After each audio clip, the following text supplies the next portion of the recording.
जय साई राम। ओम साई नमो नमः। श्री साई नमो नमः। जय जय साई नमो नमः। சர்க்குரு சாயி நமோ நமக. உலகெங்கிலும் இருக்கிற என்னுடைய சாயி சொந்தங்களுக்காக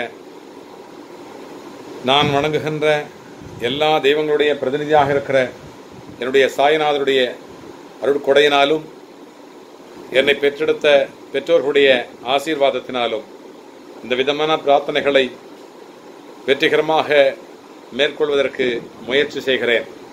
இந்த முயற்சியிலே பல்வேறு சொந்தங்களும் பல்வேறு நாடுகளிலிருந்து சொந்தங்களும் ஈடுபட்டிருக்கிறார்கள். ஆகையினால் இது வெற்றிகரமாக நிறைவேறுகிறது.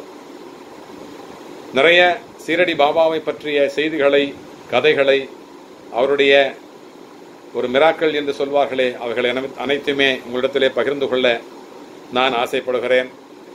அந்த வகையிலே நம்முடைய சென்ற பதிவிலே நான் போட்டிருந்தேன், நம்முடைய விதியை உதி மாற்றுகிறது என்று நான் சொல்லியிருந்தேன். அந்த வகையிலே உதி என்றால் என்ன, தூணி என்றால் என்ன என்பது அநேக புதிய சாயி சொந்தங்களுக்கு தெரியவில்லை. ஆகையினால் அதை நான் இப்பொழுது விளக்குவதற்கு கடமைப்பட்டிருக்கிறேன். தூணி என்பது பாபாவினால் அவர் வாழ்ந்த சீரடியிலே அவர் ஒன்று விட்டு ஒரு நாள் தங்கிறார். அதாவது ஒரு நாளைக்கு சாவடியிலும் ஒரு நாள் துவாரகமாயிலும் அவர் தங்குவார். அப்படி தங்கியிருக்கின்ற பொழுது துவாரகமாயிலே அவருக்கு பிடிப்பது வழக்கம். அவர் அதுபோல வருகிற நண்பர்களுக்கும் அவருடைய பக்தர்களுக்கும் அவரே அதுதான் ஒரு சமதர்ம ஒரு சமாதானம். நான் சொல்வேன் அடிக்கடி, சட்டத்தின் முன் அனைவரும் சமம், சாய்பாபாவின் முன் அனைவரும் சமம் என்று சொல்வேன். அந்த வகையிலே அனைவருக்கும் புகைப்பிடிக்க அவர் ஏதுவாக நடந்து கொள்வார். அந்த வகையிலே ஒரு நாள் அந்த துவாரகமாயி என்று அவரால் பெயரிட்டு இன்றைக்கு உலகெங்கிலும் இருக்கிற சாயி சொந்தங்களுடைய பிரார்த்தனை கூடமாக, தியானம் செய்கின்ற இடமாக அது மாறி இருக்கிறதே, அந்த பிரார்த்தனை கூடத்திலே, அந்த துவாரகமாயிலே அவர் அமர்ந்திருந்த பொழுது புகைப்பிடிப்பதற்கு நீரும் நெருப்பும் அவர்களுக்கு கிடைக்கவில்லை. அந்த நேரத்தில் அது இல்லை, தீப்பொட்டியோ அல்லது நீரோ இல்லை. அந்த காலத்திலே அந்த விதமான உட்கா என்கின்ற அந்த புகையை பிடிப்பதற்கு நீர் கொஞ்சம் தண்ணீரில் நனைத்துக் கொள்வார்கள், கொஞ்சம் நெருப்பு தேவைப்படுகிறது புகைப்பதற்கு. இரண்டுமே அப்பொழுது இல்லை. நம்முடைய பாபா தான் எல்லா கோள்களுடைய தலைவராயிற்றே. ஆயினால் அவர் என்ன செய்தார், ஒரு சின்ன சட்கா வைத்திருப்பார். சட்கா என்று சொன்னால் ஒரு இரும்பிலே சின்ன தடி போல இருக்கும். அதை வைத்து தரையில் அடித்தார். அடித்த உடனே அடுத்த நிமிடம் நீர் பீரிட்டு வந்தது. பீரிட்டு வந்த நீரை கொஞ்சம் அந்த துணியில துவட்டி கொண்டார். அதன் பிறகு மறுபடியும் ஒரு அடை அடித்தார். நெருப்பு வந்தது. அந்த நெருப்பினால் அவர் அந்த புகையை கொளுத்தி கொண்டார். அன்று அவரால் ஏற்படுத்தப்பட்ட அந்த தீ ஜுவாலியானது இன்று வரை எரிந்து கொண்டே இருக்கிறது துவாரகமாயிலே.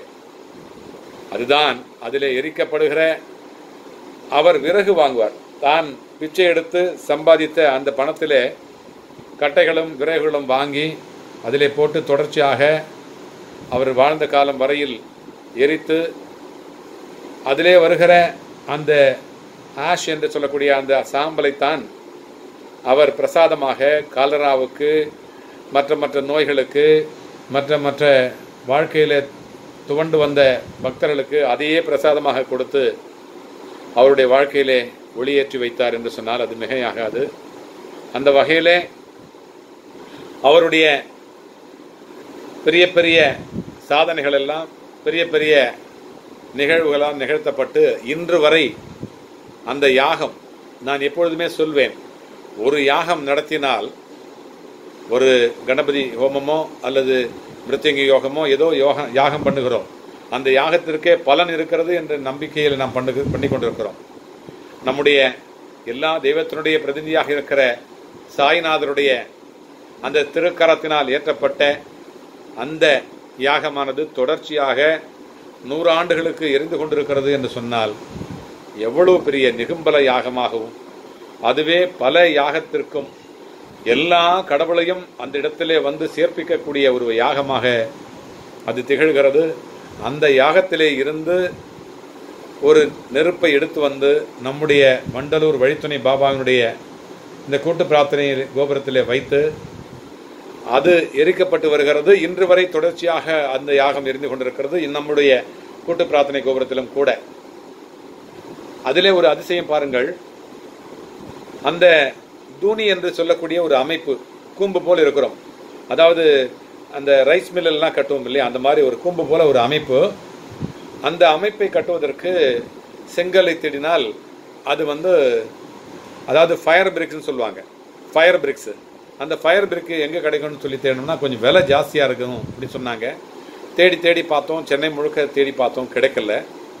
ஆனாலும் கூட நம்முடைய வண்டலூர் வழித்துணை பாபா கூட்டு பிரார்த்தனை கோபுரத்திற்கு எதிரிலேயே பாபா காட்டினார்.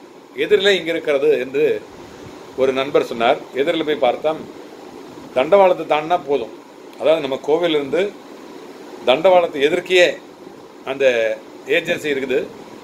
அந்த ஏஜென்சியிலிருந்து ரொம்ப நமக்கு கொஞ்சம், அவர் கிறிஸ்தவ நண்பர், அந்த ஏஜென்சி வச்சிருக்கிற கிறிஸ்தவ நண்பர். அவர் மிகவும் மலிவாக கொடுத்தார் பாபாவுக்காக. பரவாயில்ல, அவர் கொடுத்தது மலிவாக கொடுத்தாரு. அதன் பிறகு சாமான்லாம் இறக்கியாச்சு. அடுத்த இன்னும் 10 நாளுக்குள்ளார அந்த தூணியை நம்ம திறக்கணும். ஒரு உயர்நீதிமன்ற நீதிபதி திரு கே வெங்கட்ராமன் அவர்கள் அதற்காக ஒத்துழைப்பு தந்து நானே திறக்கிறேன், நானே என்னுடைய முன்னிலையில் என்னுடைய கரங்களிலே திறந்து வைக்கிறேன் என்று சொன்னார்கள். அவரும் நீதியரசர் வள்ளிநாயகம் அவர்களும் 2 பேரும் அதை திறப்பதாக ஒத்துக்கொண்டார்கள்.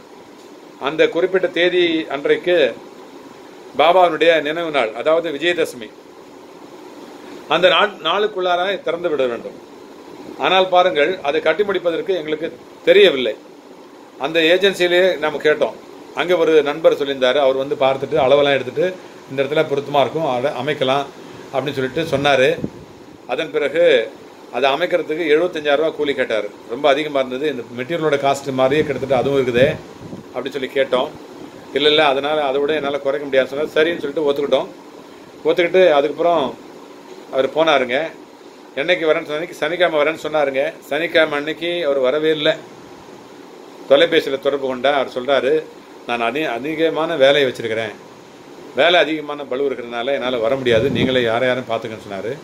1 வாரம் தான் இருக்குது, அதுக்குள்ளே கட்டி முடிச்சு ஆகணும்.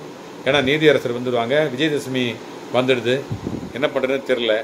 அப்புறம் நானும் என்னுடைய சகோதரரும் போயிட்டு, நான் சாதாரண ஒரு கொத்தனார் இங்கே இருக்கிறாரு பெருங்குளத்தூரில், அந்த கொத்தனாரை போய் கூட்டிகிட்டு வந்து நாங்களே கூட இருந்து நாங்களே அதை அழகுற அமைச்சு, அதை அவர் கட்டியிருந்தால் எப்படி கட்டுவாரோ அதை விட மிகவும் சிறப்பாக நம்ம கட்டி இன்று வரையிலே அந்த பாபாவினுடைய திருக்கரங்களால் அன்றைக்கு சீரடியில் ஏற்றப்பட்ட அதே நெருப்பு, அதே தீப்பிழம்பு இன்றைக்கும் பல யாகங்களுக்கு சமமான அந்த தீப்பிழம்பு இங்கு எரிந்து கொண்டிருக்கிறது. இதிலே வரக்கூடிய அந்த ஊதி பிரசாதத்தை தான் நான் உங்களுக்கெல்லாம் பிரசாதமாக தந்து கொண்டிருக்கிறேன். என்னுடைய மனசாட்சிப்படி, என்னுடைய அனுபவத்தின்படி எல்லா பக்தர்களுடைய குறைகளையும் எல்லா பக்தர்களுடைய பிரச்சனைகளையும் தீர்த்து வைக்கின்ற ஒரு பிரசாதமாக இன்றைக்கு இந்த உதி இருக்கிறது என்று சொன்னால் அது மிகையாகாது. அதுபோல அந்த கட்டடம் கட்டும் பொழுது, அந்த தூணியினுடைய கட்டடம் கட்டும் பொழுது அதற்கு முதலாக ஒரு கல்லை எடுத்து வைக்க வேண்டும். இந்த பிரார்த்தனை கோபுரத்துடைய ட்ரஸ்டியாக நான் இருக்கிறேன். என்னுடைய குடும்பத்தை சார்ந்தவங்களே அந்த கல்லை எடுத்து வச்சு முதல் கல்லை எடுத்து வச்சோம்னா நல்லா இருக்காது. ஏன்னா நம்மளே எல்லாத்தையும் செஞ்சால் நல்லா இருக்காதுன்னு சொல்லிட்டு நான் யோசனை பண்ணுறேன். சரி, யாரை கூப்பிடலாம்? திறந்து வைக்கிறது ஜட்ஜி திறக்க போகிறாரு. இது யாரை கூப்பிட்டு முதல் கல்லை எடுத்து வைக்கிறது அப்படின்னு சொல்லிட்டு யோசனை பண்ணும்போது வாராது மாமணியாக ஒருத்தர் வந்தார். செஞ்சி தொகுதி எம்எல்ஏ திரு மஸ்தான், இஸ்லாமிய நண்பரான அவர் பாபாவினுடைய பிள்ளையாக இருந்து அவர் தரிசனம் செய்வதற்காக நம்முடைய கூட்டு பிரார்த்தனை கோபுரத்திற்கு மேலேறி வந்தார். பக்கத்தில் சங்கீதா உணவகம் இருக்கிறது, அங்கே சாப்பிட்டுட்டு இங்கே வரலான்னு வந்திருக்கிறாங்க. அந்த காரை நிப்பாட்டிட்டு இங்கே வந்திருக்கிறாரு, தரிசனம் பண்ணிட்டு போய் சாப்பிடலான்ட்டு. அப்போ வந்து நாங்கள் பேசிட்டு இருக்கும்போது அப்போ நான் பார்த்தேன் யாரோ வந்திருக்கிறாரு பார்க்கலாம். அப்போ எனக்கு தெரியாத ஒரு நண்பர், அந்த நண்பரை அப்போ எனக்கு அறிமுகம் இல்லை. நான் சொன்னேன் இந்த மாதிரி இதை வைக்கணுங்க, உங்கள் கையில் வேணா வைங்கன்னு சொன்னேன். அவர் நானும் பாபாவுடைய தீவிரமான டிவோட்டி தாங்க, பக்தன் தான் சொல்லிட்டு அவர் கையில் எடுத்து வச்சுட்டு அதற்கான ஒரு நன்கொடையை கொடுத்துட்டு ரொம்ப மிக்க மகிழ்ச்சி அடைந்து தொடர்ச்சியாக இப்போ வந்துக்கிட்டு இருக்கிறாரு. அந்த ஏரியாவில் அவர் வாழக்கூடிய பகுதியில் இருக்கிற பாபா கோயில் கூட நிறைய அவர் போய் வருவார். இங்கேயும் வந்துட்டு இருக்கிறாரு. அவர் கையில் எடுத்து வச்சார். அதுதான் அந்த தூணியினுடைய மகிமை. தூணியின் நெருப்பில் மக்களின் துன்பம் தூசு தூசாகும் என்று சொல்லுவோம்.